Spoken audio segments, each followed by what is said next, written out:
그에게 감사를 드립니다. 오늘 본문은 예수님의 제자였던 베드로의 제2의 인생, 재기의 인생의 드라마가 펼쳐지고 있다라고 볼 수 있는 내용입니다. 예수님을 3번씩 부인했고 저주했던 베드로, 예수님의 곁을 제자의 어떤 그 사명을 이렇게 버리고 도망쳤던, 그래서 어떤 의미 속에서 이 베드로는 실패자다. 제자로서 자기 자신의 어떠한 그 소망이 이렇게 다 엎질러지는 어떤 그러한 쓴맛을 본 이러한 자리 속에 놓여있던 그러한 베드로가 되었다라고 볼 수 있습니다.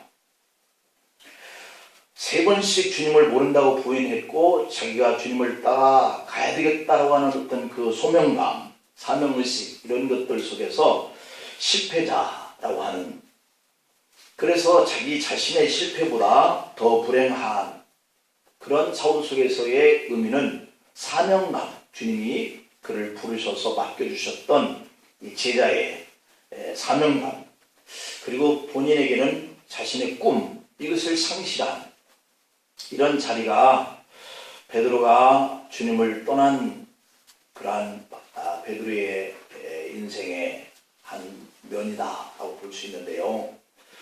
오늘 본문에 포함되어 있는 이 요한복음 21장 3절로 거슬러 올라가 보면 베드로가 이렇게 푸념을 하듯이 고백하고 있는 내용이 어떻게 기록되어 있냐면, 시몬 베드로가 나는 물고기나 잡으러 가노라 하니 그들이 우리도 함께 가겠다 하고 나서서 배에 올라 그날 밤에 고기를 잡았지만 잡지 못했다라고 이렇게 기록이 되어 있습니다. 베드로를 제자로 부르셨을 때 예수님이 그를 향해서 나를 따라오너라, 내가 너를 사람을 낚는 어부가 되게 하리라, 이렇게 말씀하셨어요. 그래서 베드로는 예수님의 그 부르심에 그물과 배를 다 버리고 예수님을 쫓아갔다라고 성경은 기록하고 있는데, 그래서 주님은 이 베드로의 꿈이 되어주셨다고 하는 거예요.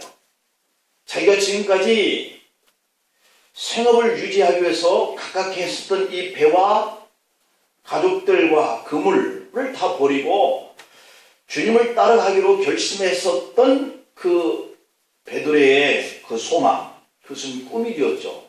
그래서 주님은 베드로의 꿈이었습니다. 사람을 낚는 어부가 되는 길은 예수님 차원 속에서 베드로에게 주신 사명감이었지만, 베드로 자신에게는 예수님이 그의 인생의 제2의 새로운 어떤 길을 열어줄 수 있는 그런 꿈이었던 것이죠. 그래서 예수님은 그런 베드로를 하나님의 사람으로 만들어 쓰시려고 하시는 길로 이끌어 갔는데, 그랬는데 이 베드로는 예수님을 부인하게 된 거죠. 그는 물고기나 잡으러 가겠다라고 하고 과거로 돌아가 버린 것이죠. 옛날처럼 물고기나 잡겠다라고 한 이 베드로의 시간은 거꾸로 돌아가는 거죠. 3년 만에 거꾸로 옛날 과거로. 베드로의 꿈은 3년 동안 엇박자를 만들고 본래자로 돌아가 버린 꼴이 된 것이죠. 자, 그러나 베드로의 이렇게 꿈을 접고 고기나 잡으러 옛날의 모습으로 돌아가 버린 그런 베드로가 끝이 났는가라고 하는 것이거든요. 그런데 하나님은 결코 베드로가 3년의 그 바퀴를 원상으로 되돌려버리도록 이렇게 내버려 두시지 않았다라고 하는 것이 오늘 이 본문의 핵심입니다. 베드로가 사명자로 재기하는 그러한 모습을 오늘 이 본문은 그리고 있는데요. 요한복음 21장의 마지막 부분에 보면은 이 베드로의 좌절과 그리고 그의 절망을 남기려고 이 21장을 쓴 것이 아니다. 베드로의 그런 낙심과 그 좌절감 이런 것들로부터 재기하게 하기 위하여서 그 재기하게 된 이 베드로의 모습을 담기 위해서 요한복음 21장이 기록되었다라고 볼 수 있어요. 그래서 이 베드로가 어떻게 자기 인생을 재개했는가? 오늘 분명히 베드로는 스스로를 포기한 자였거든요. 그런데 이렇게 자신의 꿈과 그 사명을 스스로 포기한 베드로를 포기 못한 분이 계셨다고 하는 거거든요. 그분이 바로 주님이십니다. 베드로를 다시 부르셔서 처음에 3년 전에 내가 너를 사람을 낚는 어부가 되게 하겠다라고 하신 대로 다시 주님이 찾아오셔서 그 베드로에게 그 꿈을 붙들었던 재개 인생으로 되돌려 놓으시는 이런 한 장면이 기록이 되어 있는 거죠. 이렇게 베드로가 낙심하게 되어지고 자신의 꿈을 상실하고 고기나 잡으러 가게 되었던 이 현장에 오늘 사람을 낚는 어부가 되게 하겠다라고 하신 주님이 다시 그를 찾아왔다라고 하는 거예요. 자신이 사람을 낚는 그런 하나님의 사람으로 비전을 붙잡고 다시 일어날 수 있는 그런 길이 열리는 오늘 이 장면이 기록이 되어 있어요. 여러분, 내 삶에 어떤 꿈이 있어요. 그 비전이 있어요. 그런데 그것을 무엇인가요? 손상을 입고 내가 좌절을 느끼는 이러한 삶의 자리가 여러분에게도 있었을 것이고 제게도 있었고 우리 모든 인생에게는 바로 그러한 것들이 늘 학습되어지는 그런 아픔들이 자리하고 있습니다. 그래서 오늘 다시 한번 꿈을 회복하고 일어서서 가게 되어지는 이 베드로를 우리가 통하여서 우리도 다시 한번이라고 하는 이 기회를 꿈으로 붙들고 출발해 가기를 원하는 그런 마음이 있습니다. 그러기 위해서 이 베드로가 오늘 첫 번째 자신이 할 일이 무엇인가 하는 것을 다시 발견하는 이런 것으로부터 시작한다는 거죠. 그것을 부각시키기 위해서 주님이 베드로를 만나주신 거죠. 여러분들이 붙들고 꿈이다 라고 생각하면서 나가는 그것이 무엇인가, 그것을 재발견하는 이런 계기가 되기를 바랍니다. 그렇게 되기까지 베드로는 주님을 찾아오셔서 주님이 그를 어떻게 사랑하는가 하는 것을 다시 확신시켜줬다는 거예요. 여러분, 주님이 나를 사랑한다라고 하는 이 확신을 늘 잊어버리지 않기를 바랍니다. 거기서부터 다시라고 하는 것이 시작되거든요. 실패한 사람에게 있어서 재기의 의욕을 빼앗는 가장 무서운 적이 있다면 아무도 나를 사랑하는 사람이 없다라고 하는 것에서 그러한 문제가 시작되는 거예요. 냉소적이다. 사람이 냉소적인 사람이 된다라고 하는 이런 관계를 늘 받게 되었다라고 하는 것이 자기를 좌절케 만들어요. 주변 사람들이 나에 대해서 무관심하다는 거죠. 사람들이 더 이상 나에게 관심을 갖지 않는다는 것이죠. 관심을 갖는다 할지라도 싸늘한 그러한 조롱과 또 이 사람이 본래 그런 사람이야 라고 취급을 당하고 그렇게 바라봐지는 이런 냉소적인 시선, 이런 것에서 내가 다시 해볼까라고 하는 의욕이 일어난다는 것은 힘들다는 거예요. 누구에게인가 내가 인정받고 누구에게인가 내가 관심을 받고 누구에게인가 내가 사랑을 받는 사람이다 라고 하는 이러한 마음이 들지 않으면 그 실패의 자리 속에서 재기한다는 것은 매우 어렵다라고 하는 거죠. 그래서 내가 실패했지만 비록 내가 쓴 잔을 마시는 이러한 좌절의 환경을 만났지만 내 곁에서 그럼에도 불구하고 나를 붙들어주고 나를 응원해주는 그런 가족이 있다면, 그런 사랑의 그 관계를 만들어주는 사람이 있다고 한다면 얼마든지 우리는 다시 일어날 수 있을 거예요. 여러분, 해리포터의 마법사의 이야기, 이 저자인 조앤 롤린이라고 하는 사람은 이 결혼의 실패 후에 내가 죽어버려야 되겠다라고 결심을 한 그런 경험이 있는 사람이에요. 그러나 다행히 그 곁에 몇몇 친구들의 그 우정이 이 조앤 롤린이라고 하는 사람을 다시 재기하게 만들었다고 하는 겁니다. 사랑하는 아내와는 결별을 했지만, 가족과는 결별을 했지만 그를 아직도 신뢰하고 믿어주는 이러한 친구들이 있어서 그가 다시 일어날 수 있었다는 거예요. 결혼에 실패한 그를 여전히 믿어주고 그런 그에게 여전히 희망을 안겨주고 격려해주던 이런 우정의 그 친구들, 그런 친구가 있어서 그는 다시 일어났다고 하는 것을 그런 책을 통해서 말하고 있어요. 여러분, 사는 것이 이런 것이거든요. 아무리 내가 실패와 그 좌절감에 있는 환경 속에 있어도 곁에 나를 사랑해주고 나를 관심을 가져주는 이런 사람이 있으면 그는 다시 일어난다는 거예요. 그러나 사랑하는 가족과 이 친구에게 냉소적인 버림을 받는다고 한다면 우리는 어디로 가야 하느냐 하는 것에 초점을 맞추게 된다는 거죠. 내가 가족에게도 버림을 받고 친구에게도 버림을 받고 아무도 나에 대해서 관심을 가지지 않는 나 있을 필요가 뭐 있나 하는 여기에 초점을 맞추고 그의 인생을 실패자로 이렇게 끝내게 되어지는 경우가 있는데, 아마도 베드로는 그런 생각을 했을 거예요. 내가 주님을 부인했기 때문에 주님도 나를 이제는 버렸을 것이다, 이런 생각을 가졌다는 것이죠. 그럴 가능성이 상당히 베드로의 마음속에 있었다는 거예요. 이렇게 생각하고 있는 이 베드로, 그에게 오늘 자책감과 죄책감에 시달리고 있는 이 베드로를 주님이 찾아오셨다고 하는 사실이거든요. 그래서 베드로는 주님의 사랑을 다시 발견하는 거예요. 그래서 그 배신자, 이 죄책감, 이런 자리 속에서 그가 일어나게 되었다고 하는 사실이에요. 베드로는 이렇게 생각했을 겁니다. 요한복음 21장의 마지막 장면을 보면 두 사건이 베드로에게 일어나는데요. 첫 번째 사건은 예수님 베드로를 찾아오신 사건이에요. 베드로가 예수님을 찾아가는 것이 아니라 그를 배신해버렸고 그를 모른다고 부인해버렸던 이 베드로에게 예수님이 이 실패자가 된 베드로가 예수님을 통해서 자꾸만 도망가려고 하였던 이런 베드로를 찾아오셨다, 이 사건이 일어났고요. 두 번째 사건은 베드로를 향해서 변함없는 사랑을 증명해주고 있다고 하는 것이 오늘 이 본문에 나타나는 사건이에요. 베드로가 타락한 이후에 예수님과 베드로의 최초의 만남의 장면이 이렇게 이루어졌다는 겁니다. 주님은 바닷가에서 생선 요리를 만들어 놓으시고 제자를 기다리고 있었다고 하는 거예요.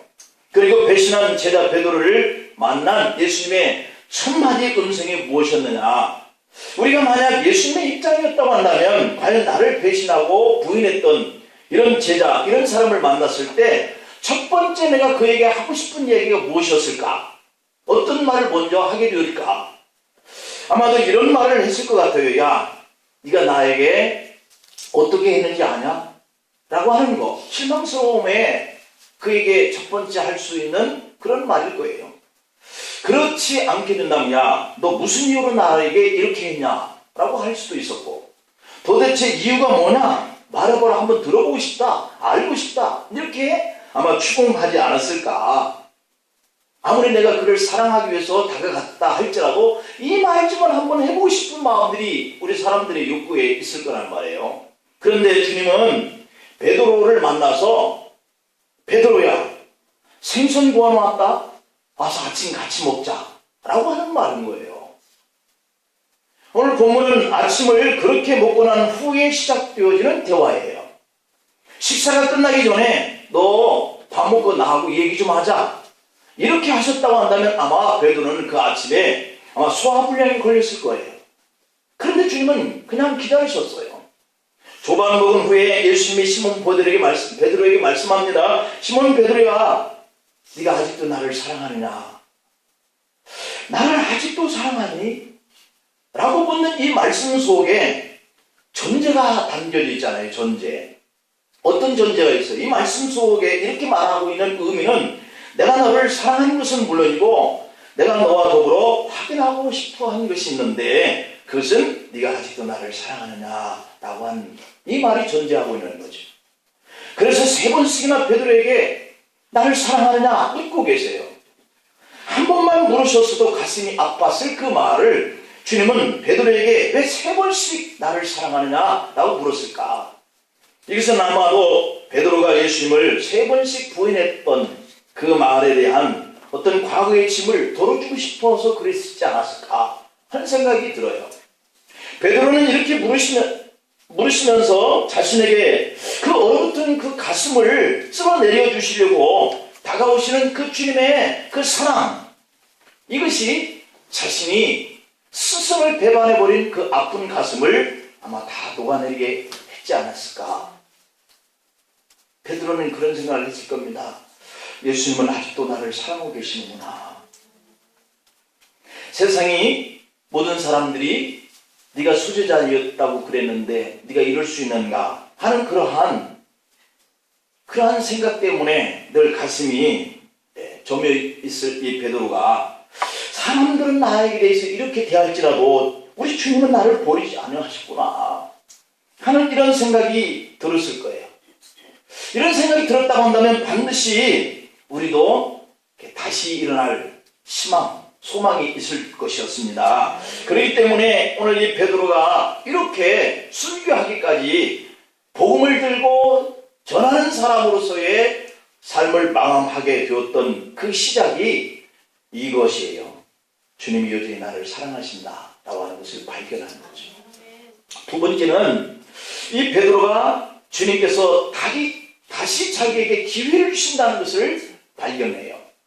매우 일상적인 상식으로 말하면 한 번 기대감을 저버린 제자, 나를 배신해버리고 떠났던 이 제자가 나에게 어떤 기대감을 성취해 줄 수 있겠나 라고 생각하게 되지, 그를 향해서 다시 기대를 갖는다 라고 하는 사람이 있다고 하는 것은 흔하지 않을 거란 말이에요.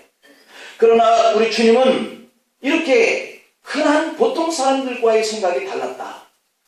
베드로에게 찾아오신 주님은 변함없는 그 사랑을 확인시켜 주셨을 뿐만 아니라 새로운 베드로에게 과제를 선포하고 계세요. 요한의 아들 시몬아, 내 어린 양을 먹이라. 요한의 아들 시몬아, 내 어린 양을 치라.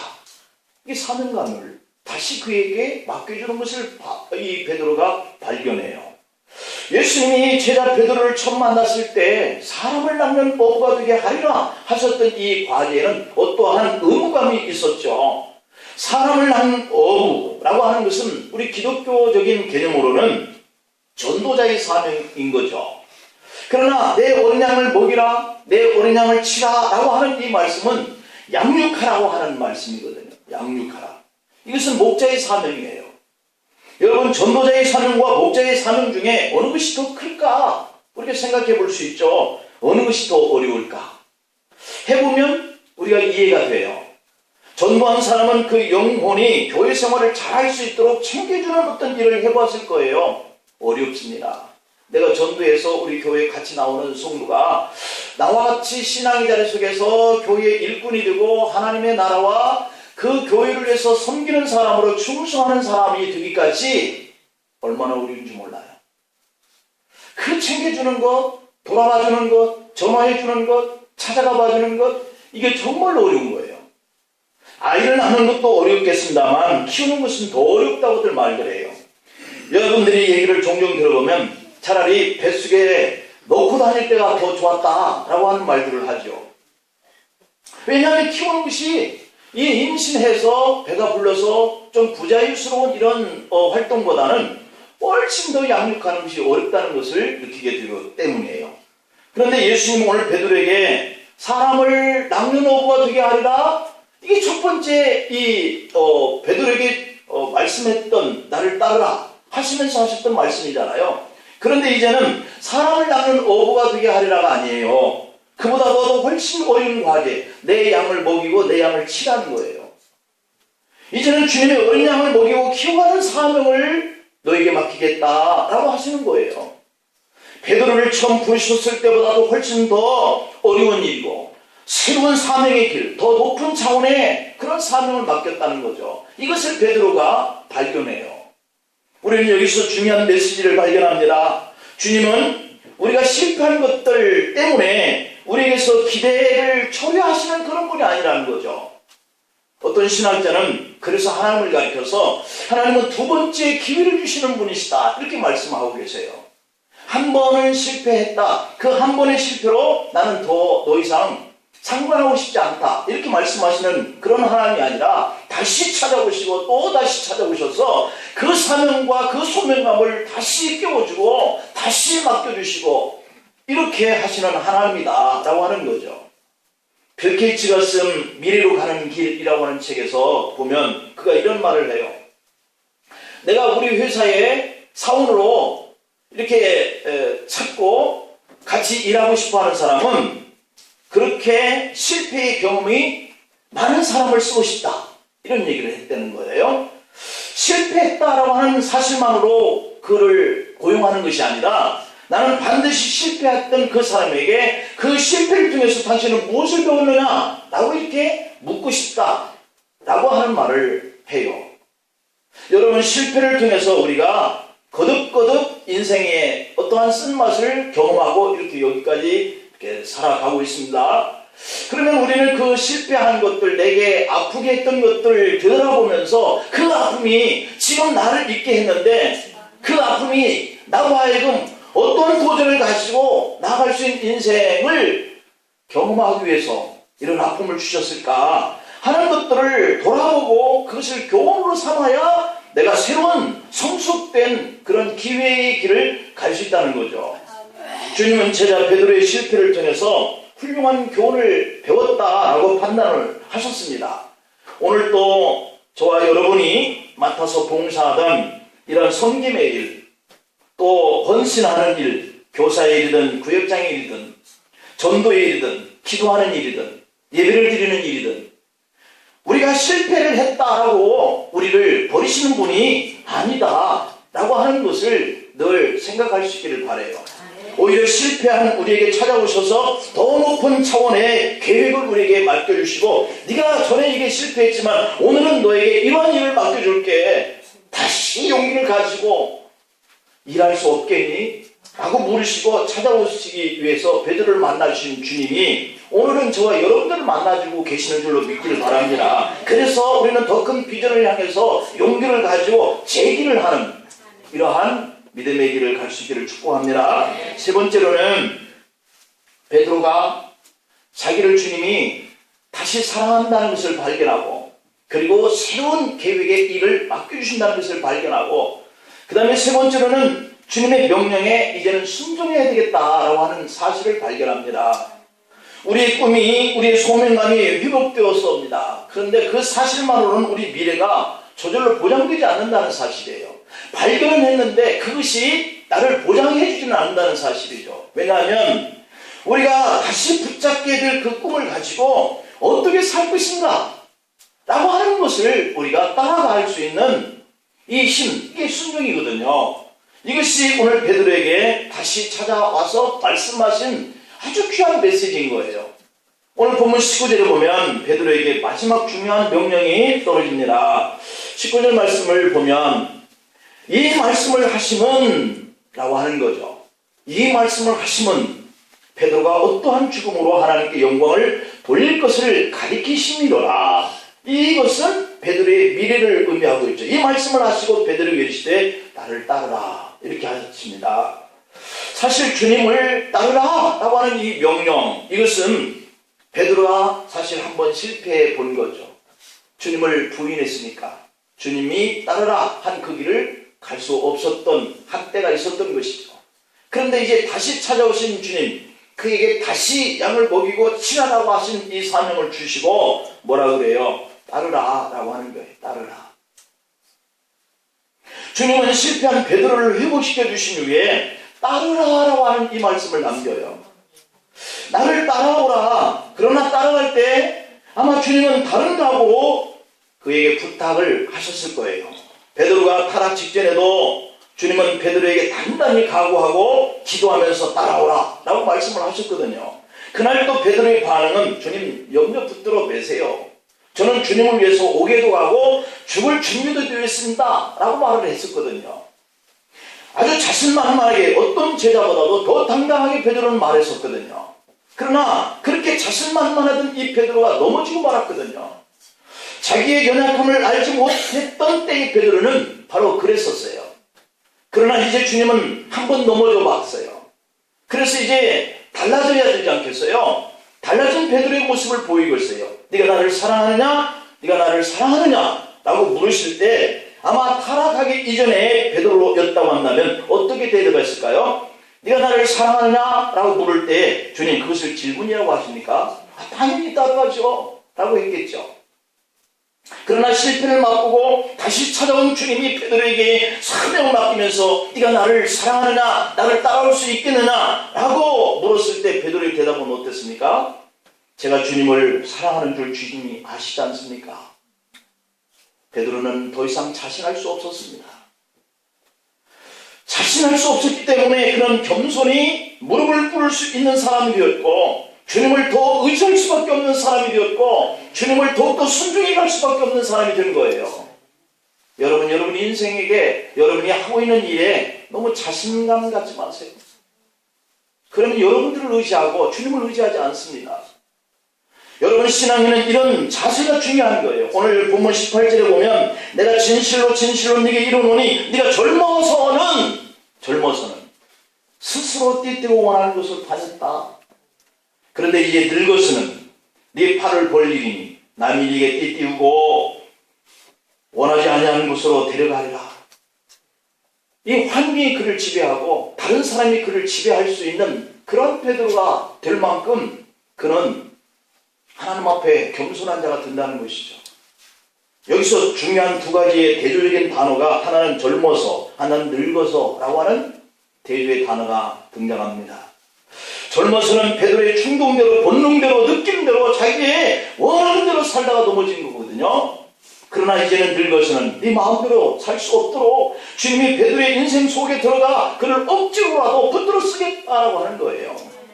여러분과 제가 인생을 끝내는 순간 마지막에 그 결산이 하나님 앞에는 영광이고 승리가 되기 위해서는 우리가 찬양을 들었던 것처럼 이 주님의 말씀을 붙들고 그 승리의 길을 가야 돼요.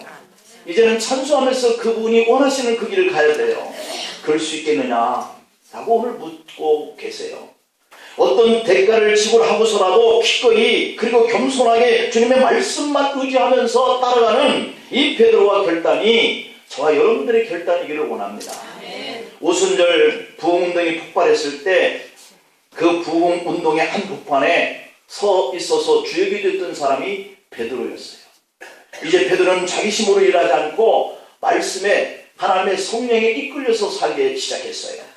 교회를 섬기고 세우는 일이 여러분이 그 자리에 그런 인도를 받고 가기를 바랍니다.